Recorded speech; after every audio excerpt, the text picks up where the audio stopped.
The air at 20,000 feet over the Korean peninsula was thin and brutally cold, a stark contrast to the suffocating tropical humidity waiting on the ground below. It was 11:23 in the morning on August 13, 1945. First Lieutenant Oscar Perdomo sat encased in the cockpit of his P-47 Thunderbolt, a 7-ton aluminum beast that vibrated with the raw mechanical rage of a 2,800 horsepower Pratt & Whitney radial engine. He was 26 years old, a young man with dark eyes and the steady hands of someone who had spent his life working with machinery. Beneath his flight helmet, his mind was a quiet storm of calculations, fuel mixtures, manifold pressure, altitude, and the terrifying geometry of aerial combat. He had flown 9 combat missions in the Pacific Theater. He had escorted heavy bombers over miles of empty ocean, strafed airfields that looked like ghost towns, and patrolled skies that seemed devoid of enemies. In 9 missions, he had fired his guns in anger, but he had never seen an enemy plane fall. He had 0 confirmed kills. But as he banked his massive fighter hard to the left over the city of Kijo, which the world would later know as Seoul, the silence of his war was about to be shattered by the thunder of 50-caliber machine guns. 5 Japanese fighters broke formation 8,000 feet below him, their camouflage paint blending with the patchwork of rice paddies and urban sprawl. They were specks of metal against the green and brown of the earth, but to Perdomo, they looked like prey. The son of a Mexican immigrant who had once ridden with the revolutionary Pancho Villa, Perdomo possessed a warrior's lineage that was about to manifest in the most violent way possible. He was mere moments away from changing his destiny. 50-plus Japanese aircraft had risen from the battered airfields of Korea to meet 38 American Thunderbolts. The odds were mathematically simple and terrifying. The Americans were outnumbered. They were 750 miles from their home base on Ie-shima, a tiny speck of coral and sand just off the coast of Okinawa. They were operating at the absolute limit of their range, fighting over hostile territory where a single engine sputter or a stray bullet in a coolant line meant capture or death. And perhaps the most bitter irony of all was that the war, the great global conflagration that had consumed millions of lives, was technically over. Nobody in the swirling dogfight knew it yet, but the atomic age had already dawned. Hiroshima had been vaporized on August 6th. Nagasaki had followed 3 days later on August 9th. At that very moment, in the Imperial Palace in Tokyo, Emperor Hirohito was meeting with his fractured war council, debating the unthinkable humiliation of unconditional surrender. The geopolitical landscape was shifting under their feet, but in the sky over Keijo, the inertia of war continued. Japanese pilots, desperate and fiercely loyal, were still strapping into their cockpits. American pilots, driven by duty and the momentum of the campaign, were still hunting. Oscar Perdomo was one of them.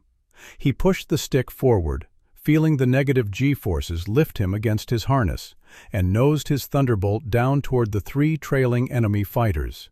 His aircraft carried a name painted lovingly on the nose cowling: Lil Me's Meat Chopper. The artwork was whimsical, almost incongruous with the deadly machine it adorned. It depicted a baby in a diaper, wearing a derby hat and chomping on a cigar, clutching a rifle. It was a tribute to his infant son, Kenneth, who was waiting for him back home in Los Angeles. Every time Perdomo climbed into the cockpit, he looked at that painting, a reminder of the life he was fighting to return to. The P-47 was a marvel of late-war engineering, a dedicated long-range escort fighter designed specifically for the vast distances of the Pacific. Republic Aviation had taken the existing Thunderbolt airframe and radically redesigned it, adding wet wings that carried 93 gallons of fuel in each wing root, alongside the internal fuselage tanks. Fully loaded with external drop tanks, the N model could haul over 1,200 gallons of high-octane aviation fuel. It had the legs to escort the massive B-29 superfortresses all the way to the Japanese home islands and back again. But range was only half the equation. The Thunderbolt was built for violence. It packed 8 Browning M2.50 caliber heavy machine guns in the wings, fed by belts containing 3,000 rounds of ammunition. It was a flying gun platform, heavy, rugged, and capable of diving faster than almost anything else in the sky. When that massive radial engine screamed at full power, it could push the fighter past 460 miles per hour.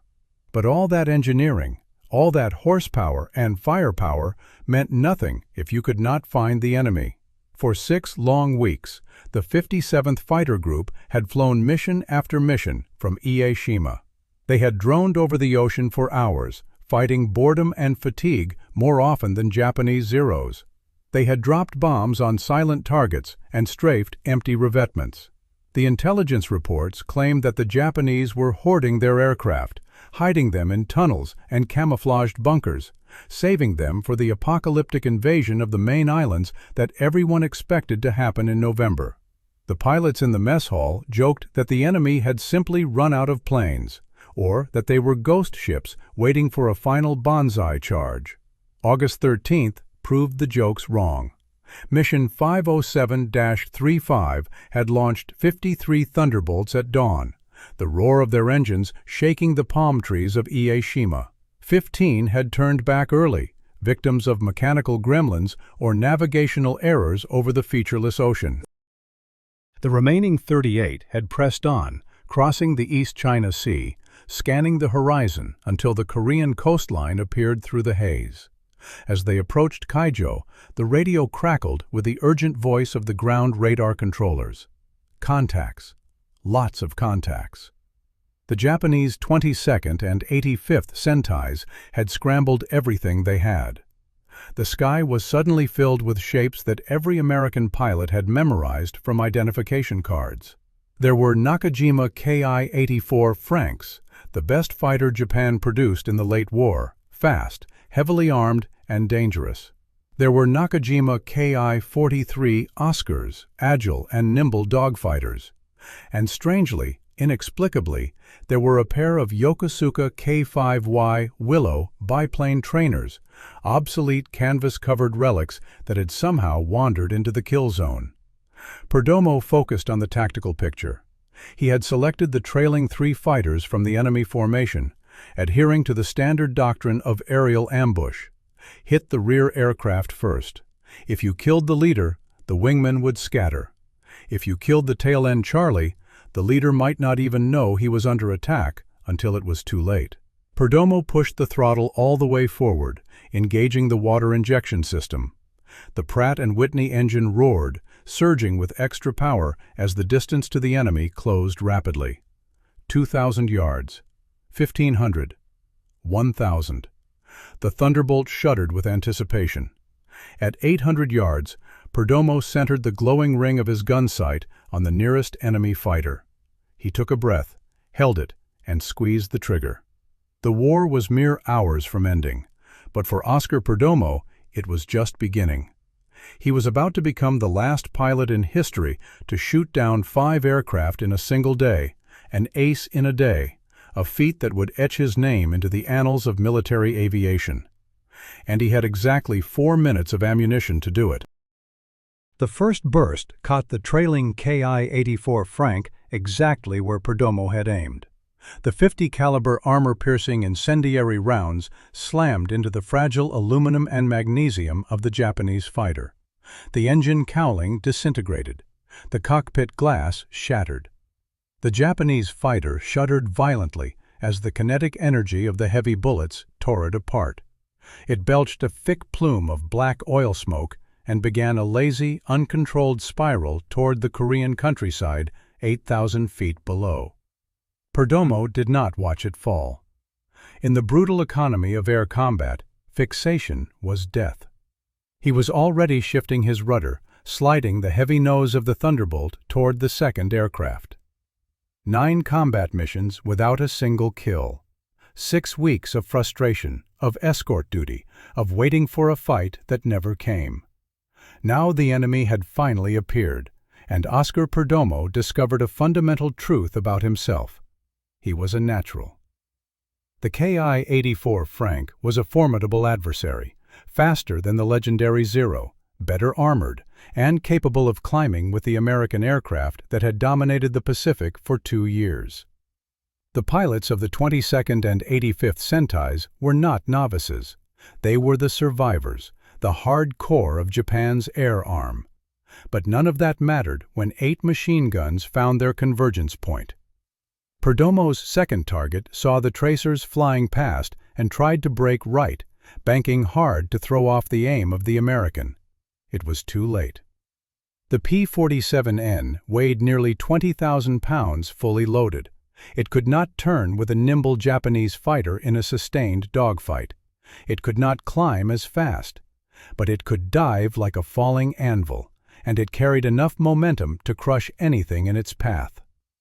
When a Thunderbolt pilot caught an enemy from above and behind, the mathematics of aerial combat simplified to a brutal calculus. Speed plus firepower plus surprise equaled destruction. The second Ki-84 took hits across its entire fuselage. Perdomo saw chunks of metal rip away from the airframe. A section of the wing sheared off. Part of the tail assembly disintegrated into confetti. Then, the fuel tanks ignited. A blossom of orange fire erupted, consuming the fighter in a heartbeat. It became a meteor, tumbling toward the earth, leaving a trail of smoke as a grave marker. 2 kills in less than 60 seconds.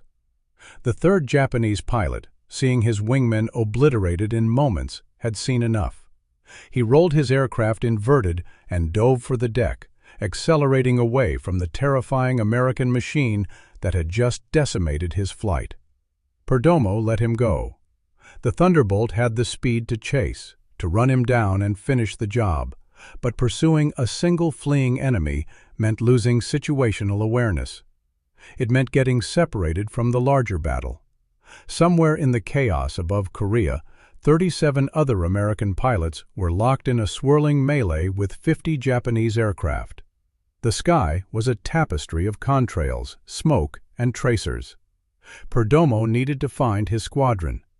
He pulled the heavy control stick back, wrestling the P-47N into a climbing turn. The G-forces pressed him into his seat, his flight suit tightening around his legs. He scanned the sky, looking for the distinctive, jug-shaped silhouettes of friendly Thunderbolts. The morning sun glared off the canopy, making identification difficult. Aircraft twisted and dove in every direction. Smoke trails marked the terminal paths of damaged machines. At least 3 parachutes drifted in the wind below, swaying gently, though from this distance, Perdomo could not tell whether they carried American or Japanese pilots. He glanced at his instrument panel. The fuel gauge was a ticking clock. 8 hours of total flight time. Every minute of combat, with the throttle walled and the engine screaming, burned fuel at 3 times the normal cruise rate. The external drop tanks had been jettisoned before the engagement began.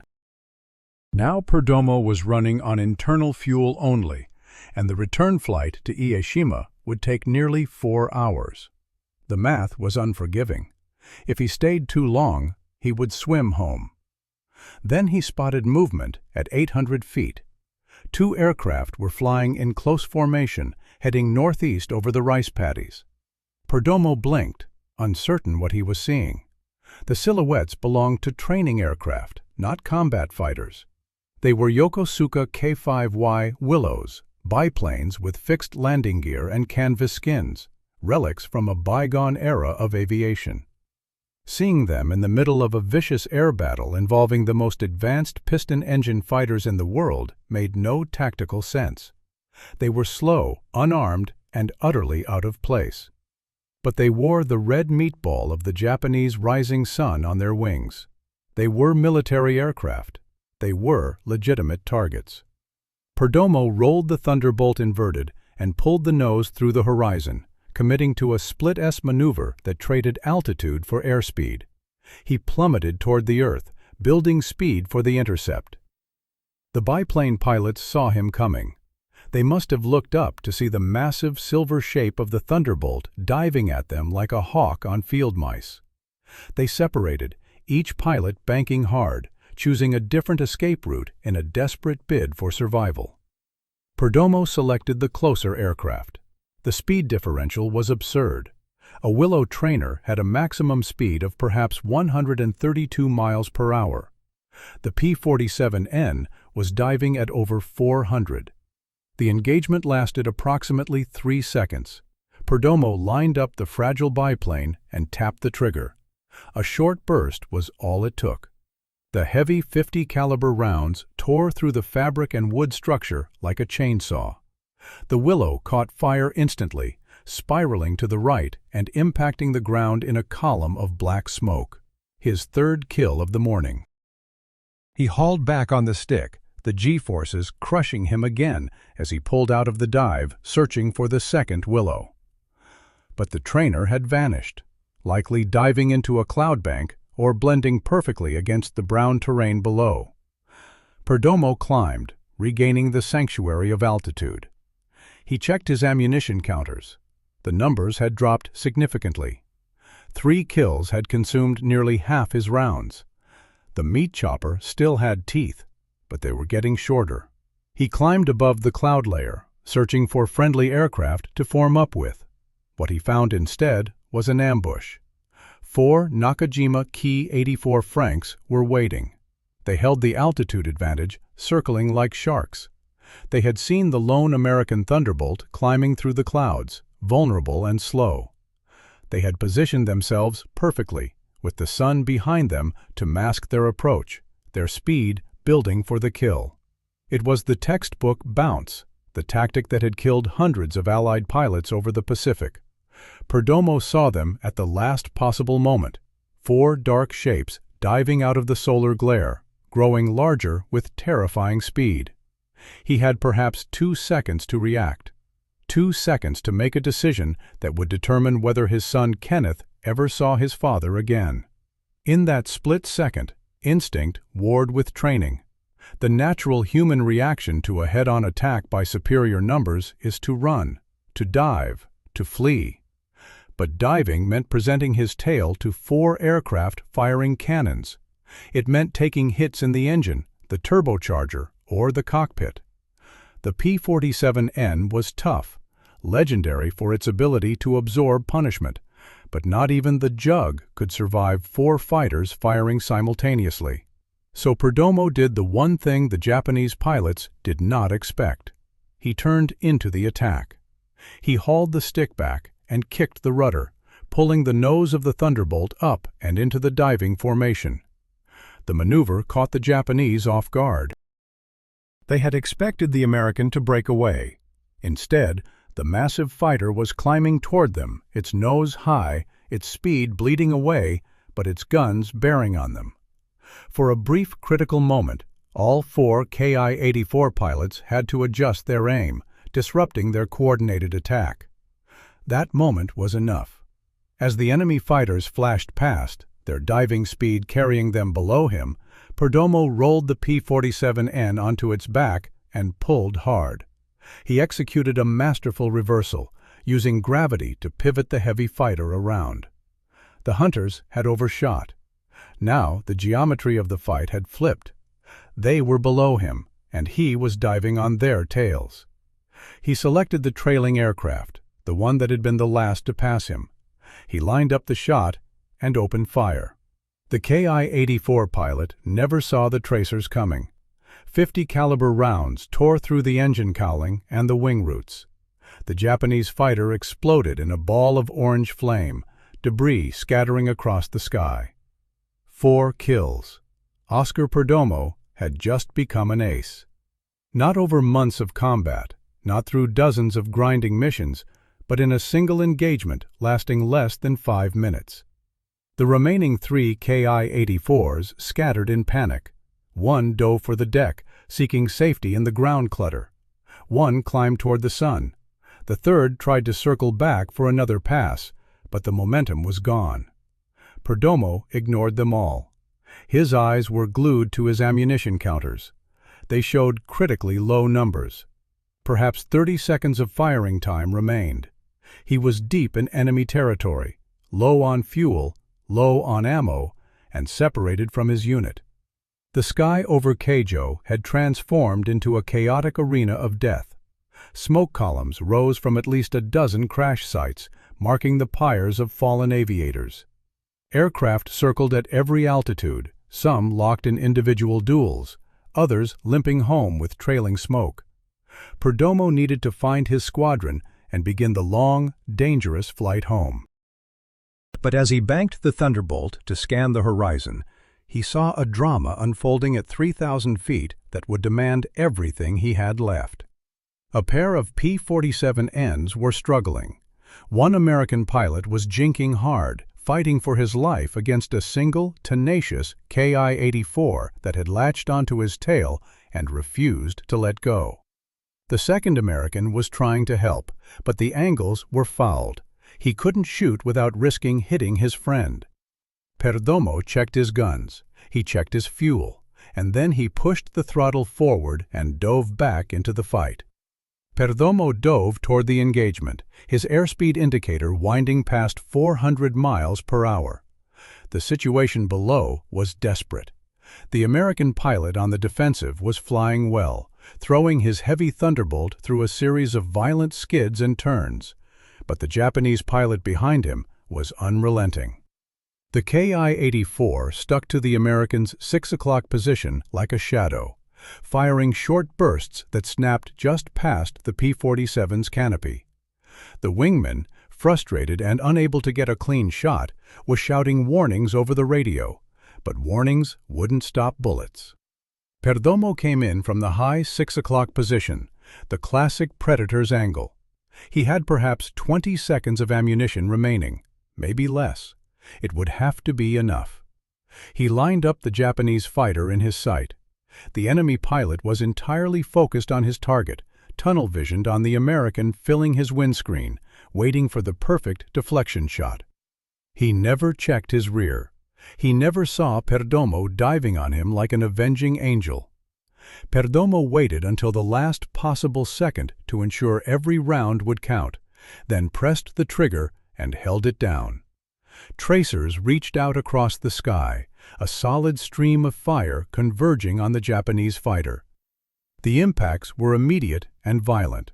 Sparkles of light danced along the Ki-84's fuselage as the armor-piercing rounds chewed through metal and plexiglass. The Japanese fighter shuddered under the impact.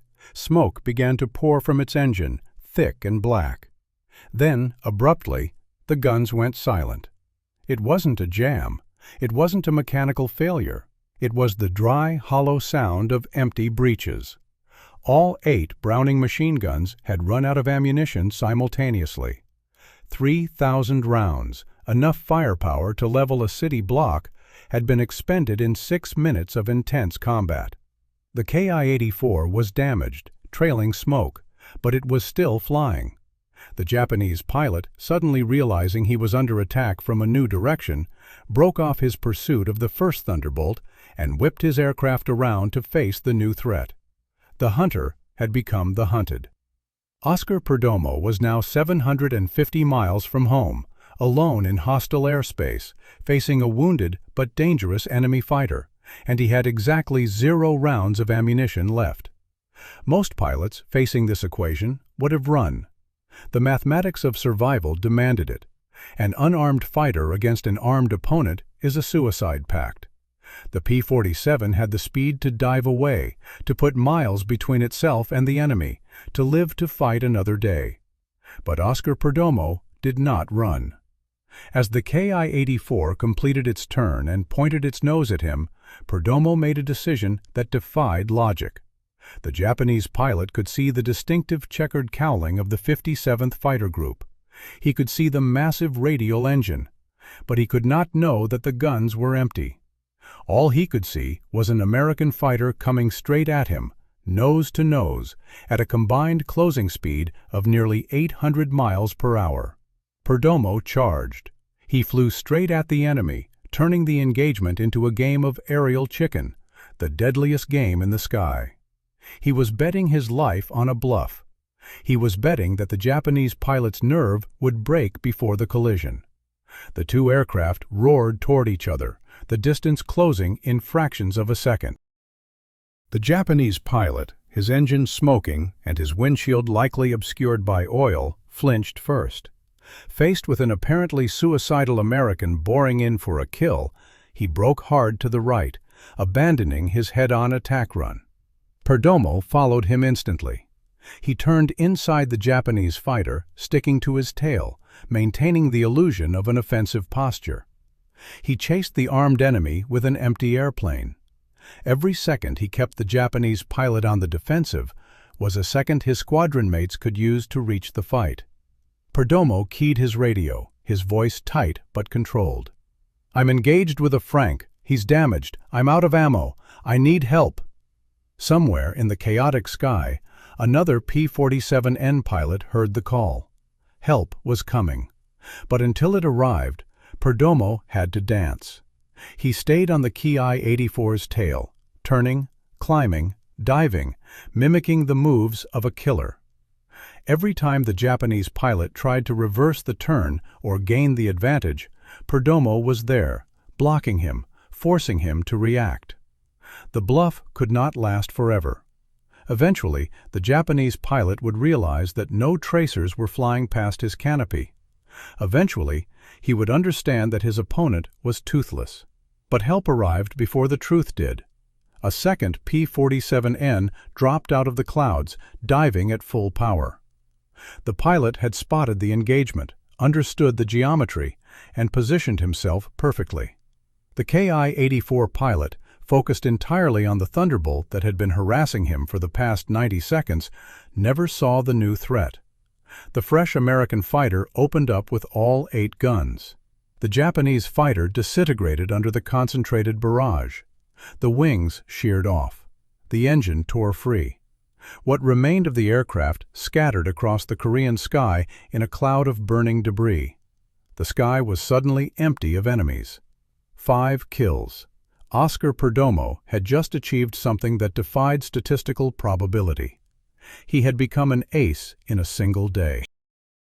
The designation would not become official until the intelligence officers back on Ieshima reviewed his gun camera footage. The film would have to confirm everything: the 4 Ki-84s, the Willow trainer, and his role in the destruction of the 5th fighter. But Perdomo knew. The gun camera didn't lie. Yet as the adrenaline began to fade, a new reality set in. He was still 750 miles from home. His fuel gauges were reading dangerously low. The morning was only half finished. The flight home would be just as dangerous as the combat had been. The return flight was a study in tension. The 57th Fighter Group reassembled in a loose formation over the Korean coast, counting heads. 20 Japanese aircraft had been destroyed. The 57th had lost none. It was a stunning victory, a massacre. But now came the long, lonely flight over the East China Sea. Perdomo trimmed his aircraft for maximum efficiency, leaning the fuel mixture until the engine ran rough, then enriching it just enough to smooth it out. Every drop of gasoline mattered. The ocean below was an endless expanse of gray-blue, a graveyard for any engine that failed. For 4 hours he sat in the cockpit, watching the fuel needles drop, listening to the drone of the engine, and replaying the morning's violence in his mind. When the island of Ieshima finally appeared on the horizon, it looked like paradise. It was a flat speck of coral, but it was solid ground. Perdomo's fuel gauges were bouncing on empty as he entered the landing pattern. He touched down on the coral runway 8 hours and 18 minutes after he had taken off. He taxied to his hardstand, cut the engine, and sat in the silence for a long moment. His crew chief jumped onto the wing, checking the gun ports. He saw the carbon stains. He saw the empty ammunition chutes. He looked at Perdomo's face and knew. The debriefing was chaotic. The room was filled with pilots, smoke, and excitement. Intelligence officers moved from man to man, collecting reports. When Perdomo told his story, 5 kills, 4 fighters and a trainer, the room went quiet. It seemed impossible. But 38 other pilots had seen the battle. Their stories corroborated his. The gun camera footage, developed later that evening, confirmed it all. The technicians watched in awe as the film showed kill after kill. It showed the Willow burning. It showed the desperate chase of the final Ki-84.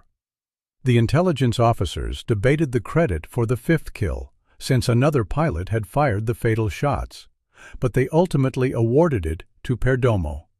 Without his initial attack, without his pursuit, without his bluff, the enemy would have escaped or killed an American. It was a shared victory, but it was his kill. The next morning, August 14th, the squadron prepared for another mission. The war machine did not stop. Perdomo was ready to go back. But then, the radio crackled with a broadcast that stopped the world. Emperor Hirohito had announced Japan's surrender. The war was over. The guns fell silent. Oscar Perdomo would never fly another combat mission in World War II. He had become an ace on the very last day of combat operations. His post-war life was quiet at first. He remained in the service, transitioning to the newly formed United States Air Force in 1947. He flew jets, mastering the new technology. But peace did not last. In 1950, war returned to Korea. Perdomo, now a reservist, was recalled to active duty. He went back to the same skies where he had made history, flying F-84 Thunderjets and F-86 Sabres. He served with distinction, a veteran among younger men. He retired in 1958 as a major, a man who had served his country in 2 wars. But tragedy would find him not in the sky, but at home. His son, Kenneth, the baby painted on the nose of Lil Me's meat chopper, grew up. Another son, Chris Mitchell Perdomo, followed in his father's footsteps, not as a pilot, but as a door gunner on a helicopter in Vietnam. In 1970, Chris was killed in action. The loss broke Oscar Perdomo. The man who had survived Japanese fighters and fuel-starved flights over the ocean could not survive the grief of losing his child to another war. He died in 1976, a quiet end to a thunderous life. Oscar Perdomo remains the last ace in a day in American history. His record stands as a testament to a specific moment in time, a collision of skill, luck, and courage at the very end of the greatest conflict the world has ever seen. His story is not just about the kills. It is about the man who sat in the cockpit, the father who painted his son's picture on his plane, and the warrior who charged an armed enemy with empty guns because he refused to run.